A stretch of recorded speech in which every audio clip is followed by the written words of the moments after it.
प्यारे बच्चों, मैं आज JMD कोचिंग सेंटर के माध्यम से पुनः आपको भौतिक विज्ञान का न्यूमेरिकल देने जा रहा हूँ। इस न्यूमेरिकल में आपको तृतीय प्रश्न दे रहा हूँ। आसान्वित हैं हम कि पिछला जो द्वितीय आपको दिया गया था न्यूमेरिकल वो कंप्लीट हो चुका होगा। आज हम उसी आसान्वित क्रम के साथ तीसरा जो क्वेश्चन देने जा रहे हैं उस अंकित प्रश्न के माध्यम से तीसरा प्रश्न आपके सम्मुख रख रहे हैं। और इस तृतीय प्रश्न के क्रम में हम आपको पहले भी बताते चलें कि NCERT अर्थात यूपी बोर्ड के न्यू सिलेबस के आधार पर भौतिक विज्ञान का ये न्यूमेरिकल आपको दिया जा रहा है। और इसी भौतिक विज्ञान के न्यूमेरिकलों को धीरे धीरे आप समझते चलें, जिसमें न्यूमेरिकल में आपको आगे दिक्कत ना आए। आज हम न्यूमेरिकल थर्ड जो आपके सामने रख रहे हैं, उस न्यूमेरिकल थर्ड की स्थिति ये है कि एक अवतल दर्पण के सम्मुख रखी वस्तु की लंबाई 20 सेंटीमीटर है।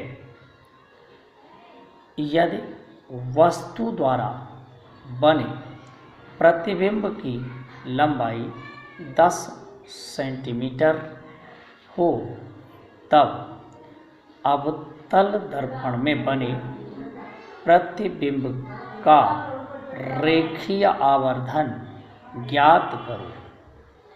हम आपको इसका हल दे रहे हैं। वस्तु की लंबाई O बराबर 20 सेंटीमीटर, अतः प्रतिबिंब की लंबाई L, लंबाई को हमेशा L कहा जाता है, L आपका 10 सेंटीमीटर है। देखिए यहाँ पर हमने माइनस चिन्ह दिया है। अवतल दर्पण पिछला के जैसे हम आपको बता के चले हैं कि अवतल दर्पण हमेशा ऋणात्मक ही होता है। उस अवतल दर्पण के लिए इस प्रश्न में भी अवतल दर्पण लिखा है, उस प्रश्न में भी अवतल दर्पण था, तो अवतल दर्पण की ऋणात्मक दूरी के कारण ये चिन्ह आपका माइनस दिखाया जा रहा है।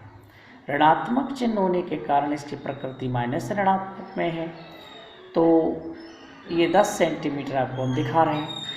अतः रेखीय आवर्धन क्षमता M, जिसका सूत्र होता है प्रतिबिंब की लंबाई अपॉन वस्तु की लंबाई।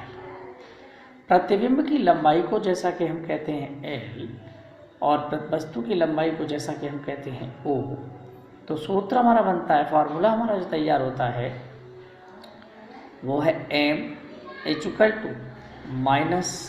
L अपॉन O, अर्थात M बराबर -10/20।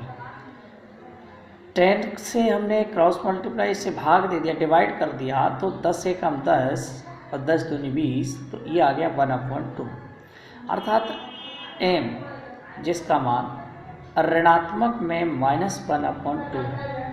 1/2 यानी कि इसका हम डिवाइड कर सकते हैं तो हो जाएगा 0.5 और चिन्ह हमारा ऋणात्मक में दिख रहा है, अर्थात 1/2 या -0.5।